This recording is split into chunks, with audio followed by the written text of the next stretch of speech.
Babai i Selin Bollatit, Jeton Bollati, ka reaguar për herë të parë në një intervistë ekskluzive për Shqipëria Live. Gjatë intervistës, ai komentoi marrëdhënien me Selin dhe Miri duke mos u kursyer as pak për këtë të fundit, të cilën e quan pervers dhe madje zhigolo.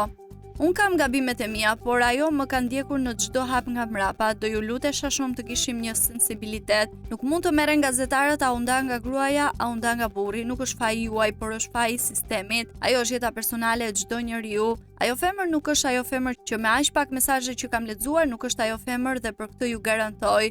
Absolutisht që nuk e ka kuptuar mesazhin, ajo nuk e di çfarë dim ne jashtë, ajo nuk e ndjen atë që ndjejmë ne, unë mendoj se ajo nuk ka kuptuar asgjë. Ajo nuk kupton të parën që për çfarë flitet jashtë. Duhet kuptoj të parën, pastaj të dytën. Për Mirin kam shumë mendime, por nuk mund t'i them ato mendime sepse nuk dua t'i degradoj motrën e Mirit, nënën e Mirit, vajzën e Mirit. Mirit do t'ja them ose s'do t'ja them, kjo mbetet për t'u parë në të ardhmen nëse e takoj. Ai një punë zhigolo mund ta bënte shumë mirë, ai për lek mund të bëjë çdo gjë.